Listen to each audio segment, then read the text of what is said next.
Hey, I'm Mike with VidMuze.com. Now, a lot of you will know us from our professional aerial cinematography. Now, yes, I thoroughly enjoy flying multi-rotors professionally, but I also like flying for fun. Now, we get a lot of questions from you guys asking what kind of gear do we use, what kind of multi-rotors do we fly.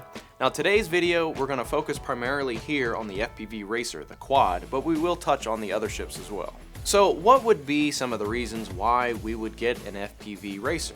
Well, number one, for practice, this ship allows us to fly in an auto-leveling mode, but also fully manual mode, and also two, for fun. Now, what makes this quad different from other quads, such as the well-known Phantoms?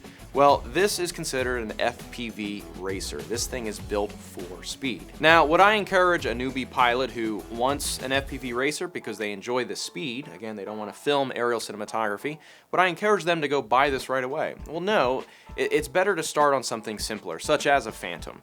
Learning the basics and characteristics of how the flight controller works, how multi-rotors fly, it's best to learn on a Phantom, mainly because of how easy they are and how simplified they are.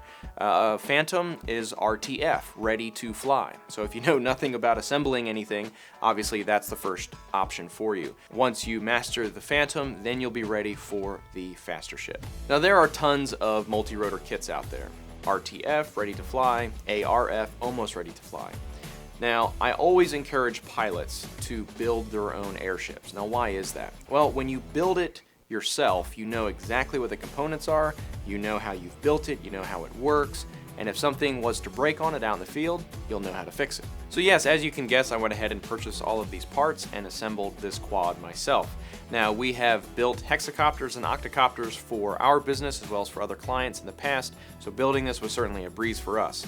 If you've never had any building experience or certainly soldering experience, find somebody who has when you're ready to build your quad. So as you guys can guess, yes, this quad is pretty maxed out. We've got a lot of components here, and if I was to add anything else, it would start compromising the flight performance and making it too heavy to fly.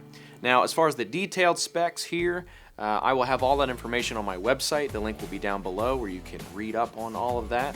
But for now, let's just kind of go over all the different components as to what makes a multi-rotor and how it exactly flies. So the first component we have is the frame. Now, this is an inversion frame, meaning the rear booms are inverted. So as you can tell, the front booms are down below and the back booms are up top.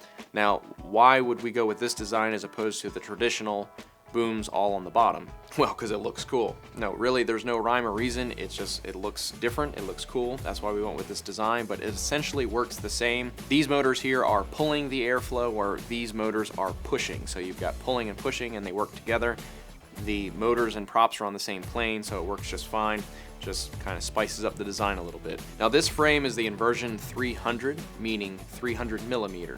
So whenever you see a number like that on a quad, such as a 250, a 300, or say the S900 or the S1000, these are millimeters, how wide the frame is. So again, this frame is a 300, so it's a little bit larger than your typical FPV Racer, such as the 250s. So we've got the frame, the inversion frame. Next, we have our propellers, our props. Obviously, they do the lifting. We have our motors. We have our ESCs, electronic speed controllers, or engine speed controllers. Now, they basically tell the motors how fast to spin and how much lift to create with each motor. So next, let's go over the flight controller. Now, this is the CC3D board. It's a pretty inexpensive board, but it works great with these small quads.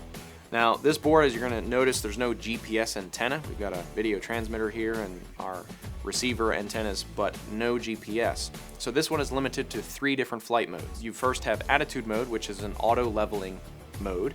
You have Ratitude mode, which is a high-performance auto-leveling mode. And then you have manual mode, which there's no auto-leveling, and it's up to you as the pilot to keep that ship level. Next we have is the receiver.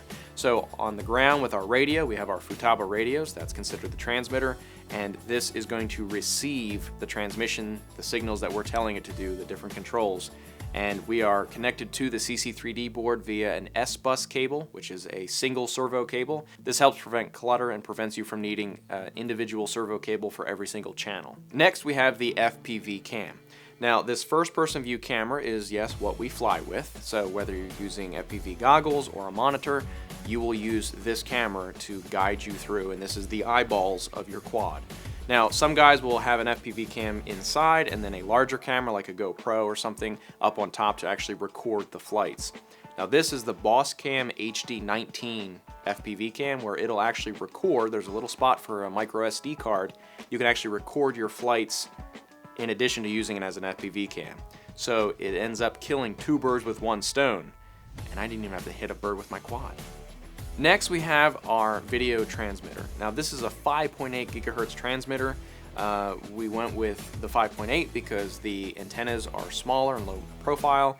If you went down to a 1.3 gigahertz video transmitter, the antennas get very large, so the lower those frequencies, the bigger the antennas get. So the 5.8 works great for us, keeps it in range. I mean, we can be 1,000 feet away, and on our end, we've got our helical antennas and also mushrooms, and it connects just fine. So again, our video is at 5.8. Our receiver and radio is at 2.4, so they need to be separate, of course, so they don't interfere with each other. And then second to last, we have certainly our battery. This is a 3S battery. Some guys will put in 4S batteries, but obviously it increases the weight depending on your capacity. And then finally, yes, we have our orientation lights. So I've got red up front and green in the back. This is how we have our other airships set up. Those are for orientation so that if you need to glance up and see your ship, you'll know which is front and which is backwards. So that's just kind of an overview of all the different components. And again, we'll have much more detail on our website for those of you who want to research that. So you may ask, why an FPV Racer? Let me tell you, if you like speed, you're gonna love FPV racing. Speed is my middle name. It's actually Lewis, but I really enjoy speed. So another great benefit with this quad is that it allows you to practice flying in manual mode. And if you crash, it's inexpensive and it's easy to replace. Your props, motors, whatever does get damaged, but it's built like a tank. It's very strong and very forgiving. And yes, you will need forgiveness. Now, once you've flown your FPV Racer and you've had so much fun and you just gotta have more, moving on to the next adventure, go ahead and build yourself a hexacopter. Now, we've got the Flamewheel F550. Now, this is what we use for all of our ground station stuff. Now, yes, we will fly it for fun once in a while, but it's primarily used for setting up waypoints via computer and having the ship fly automatically or autonomously.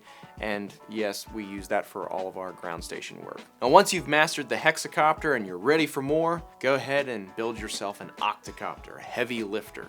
Now, we've got a flat as well as an X8 version. Now, what do we use our heavy lifters for? Well, for lifting heavy cinematic cameras. For films, for commercials, you name it, we lift it. So in the meantime, you're ready to build your FPV Racer. Well, where do you order it? Where do you get all the parts? Well, there's a great place called 2dogrc.com. It's a great RC shop. These guys are great to work with and have a great rep. Now, they carry everything you need. It's a one-stop shop. So yes, your frames, your motors, your batteries, your radios, transmitters, FPV cams, you name it, they got it. So you can order everything from them. Now, because it can be difficult for those of you new to the multi-rotor industry as far as what components to buy and what's compatible with what, 2dogrc has made it very simple on their website that you can actually go and do a step-by-step process and actually order all of the parts one at a time. And it makes the ordering process very easy, it's simplified, and it works great and will save you in the end for not forgetting any important component. Now, another huge bonus about these guys at 2dogrc is they are located here in the United States. So those of you who are stateside and want to order parts, they can ship them to you and get them to you very quickly, unlike ordering them from China and it takes an eternity, or it's like Christmas that never comes, or it comes once a year. It'll be much quicker for you guys, so another nice bonus there. Now, to top everything off, 2dogrc is being generous with giving you guys, yes, a discount. So go to their site, get ready to order everything, and once you're done and in the shopping cart, enter the promo code VidMuze300, and you will get 10% off your order. So be sure to check them out and enjoy those discounts. Now, if any of you guys have any questions for us, you can tweet me at VidMuze on Twitter there. Go ahead and shoot those questions right on over. Also, feel free to subscribe to our YouTube channel. We have multi-rotor related videos, filmmaking, tips and tricks, different things like that. Lots of cool content, and we're always trying to produce some great stuff for you guys. Hit that subscribe button.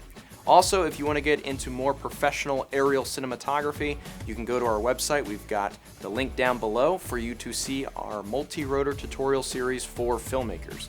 We've got 24 tutorials and over 4 hours of HD tutorial content. Lots of great stuff there for you guys to learn, years of experience, and lots of good knowledge for you to soak up. So thanks for watching, guys. We hope you enjoyed it. Now be sure to get high on your quad, with your quad. I'm Mike with VidMuze. We'll see you again soon.